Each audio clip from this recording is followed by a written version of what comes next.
detention case. If you go to trial and you're found guilty, it's habitual. You're looking at 25 to life. We can set it for trial. I'm not playing games, and I'm not going to accept the disrespect. Good morning. Are you Victor Charles Campbell Jr.? Yeah. And Mr. Parker, will your client waive the formal reading of the indictment in each case? We are. And it looks like we are going in 21-36426 and 22-39050, correct? There's also a dismissal in 3059. All right, Mr. Campbell, in cause number 21-36426, you're charged with a third-degree felony offense of evading arrest or detention with the use of a vehicle, and that's from November 28th of 2020. The indictment further alleges that you were previously convicted of assault family violence, a third-degree felony, December 5th of 2014. And how do you plead to that charge? Okay. So to the charge, let's start with just evading arrest or detention with the use of a vehicle from November 28th of 2020. How do you plead to that charge? Guilty or not guilty?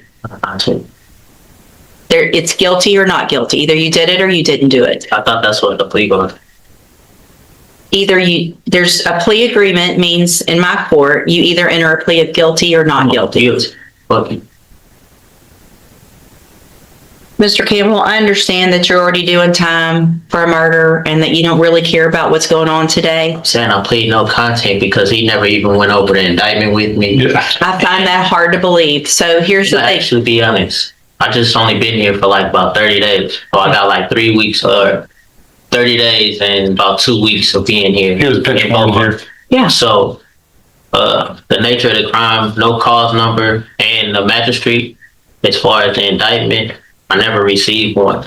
And due to the fact of the nature of the charge of being from 2018, you have 5 years or 4 years to indict me to actually send that indictment. Sir, the allegation. That's why I'm pleading no contest. I'm not going to allow. I'm guilty. It's fine. Here's the thing. I don't have to accept any plea agreement. Yes, ma'am. Okay.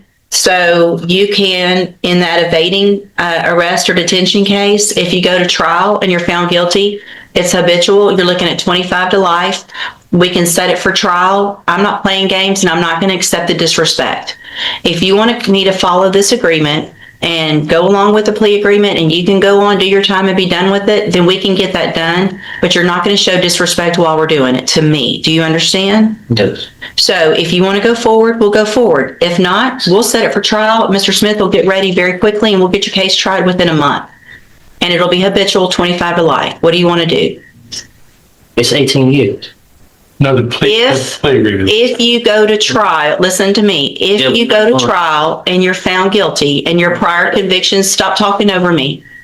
If you go to trial and you're found guilty and those prior felony convictions are true, then you're looking at habitual 25 to life. Today, there's an agreement for something different. I'm glad to accept that if that's what you want to do. But you're going to either accept responsibility and plead guilty or plead not guilty. Yeah. That's your choices.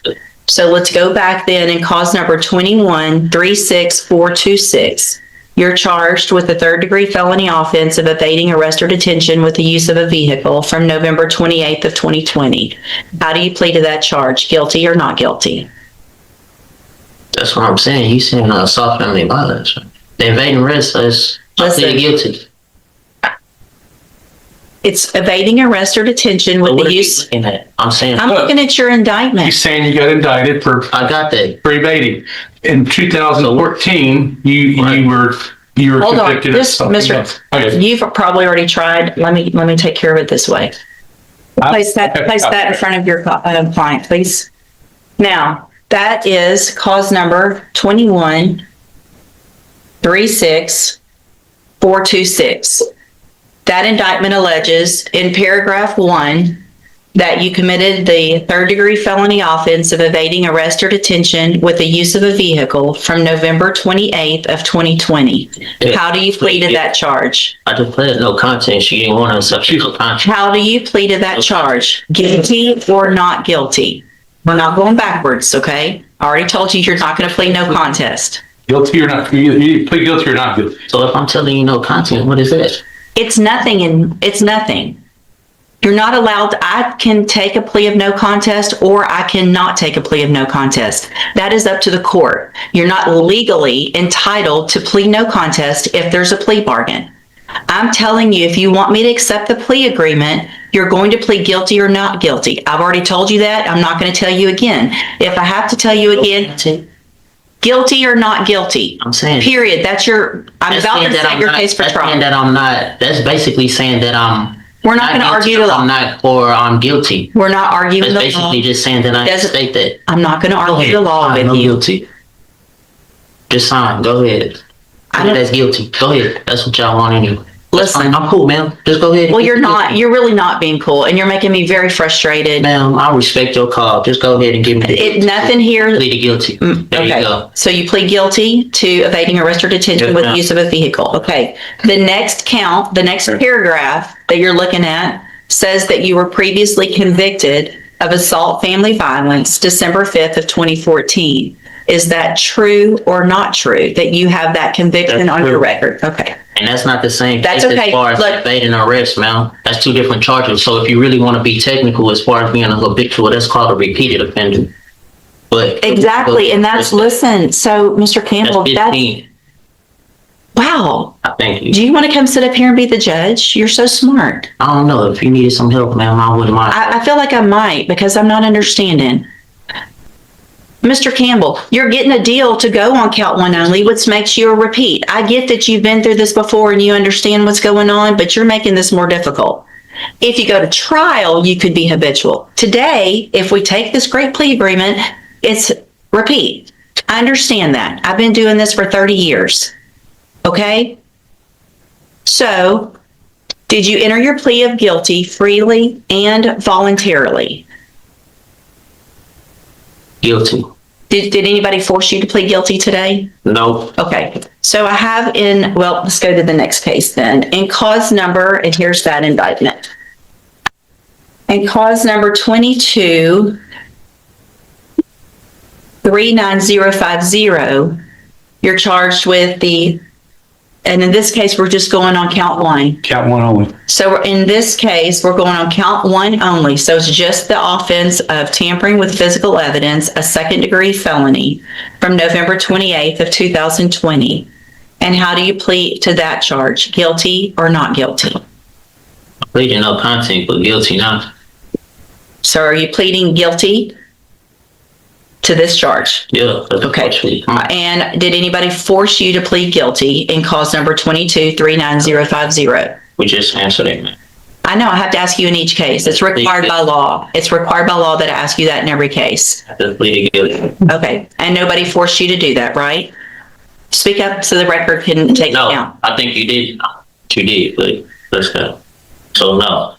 Okay. So I have in both of those cases here on the tablet some documents that have your signature on them that the state's marked as exhibit number 1. Before you signed those, did you go over them with Mr. Parker?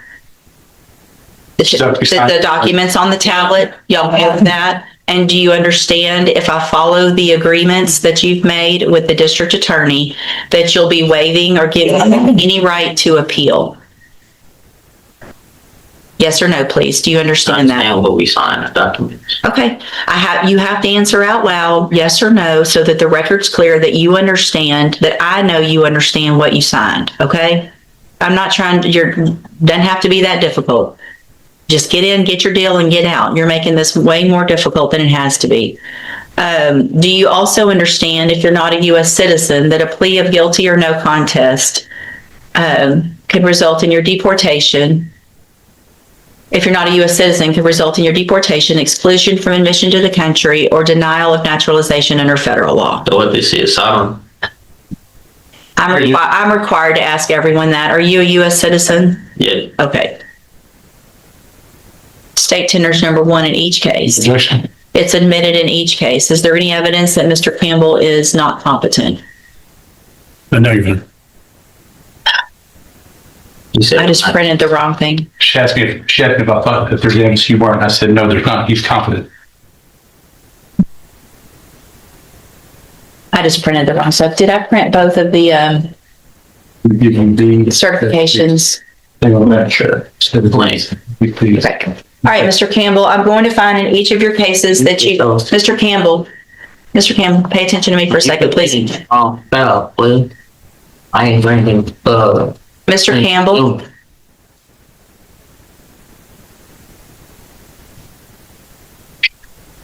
you ready? Yeah. In cause number 21-36426, I'm going to find that you entered your plea of guilty and true freely and voluntarily. Find that you're mentally competent and you understand the nature and the consequences of your plea. Find sufficient evidence to find you guilty, and at this time, find you guilty of evading arrest or detention with the use of a vehicle. Find that prior conviction true. Sentence you in accordance with your agreement to a term of 18 years in the institutional division of the Texas Department of Corrections. You will receive credit on that sentence for any time that you've been in custody that the law gives you the right to receive. So can you say that on record? I'm on the Yes. record. No, I'm saying say that how long I've been in custody. I don't know. I don't have that information. 5 years. Okay, you'll get all the credit that you are entitled to get by law. And cause number 22-39050, also find that you entered your plea of guilty freely and voluntarily. Find sufficient evidence to find you guilty, and at this time find you guilty of tampering with physical evidence. Sentence you in accordance with your agreement to a term of 18 years in the institutional division of the Texas Department of Corrections. You will also receive credit on that sentence for any time that you've been in custody that the law gives you the right to receive. These two cases will run concurrently, which means together at the same time and concurrently with any other sentence that you're currently serving. I have signed a dismissal as part of this agreement in cause number 22-39051. I'm handing you in both of your cases the trial court certifications that shows these were agreements that I followed, and so you've waived your right to appeal. I've also handed you a written admonishment regarding your ineligibility to possess a firearm or ammunition. Because of the judgments entered against you, you're ineligible under Texas law to possess a firearm or ammunition. Possession of a firearm or ammunition could lead to charges against you. Firearm is a legal term. You should read that written admonishment. If you have any questions about the laws that make you ineligible to possess a firearm or ammunition, or about how long it lasts, you can talk with your attorney. You can go back with the bailiff. So do I get my papers for my time served? Go back with the bailiff. Is you gonna bring me my papers for my time They served? have it in the jail. No. Excuse me? No, they have it at the jail. No. I told you. You didn't tell me. Why it wasn't that bad? I mean, this one might be difficult, and Judge, this one's really gonna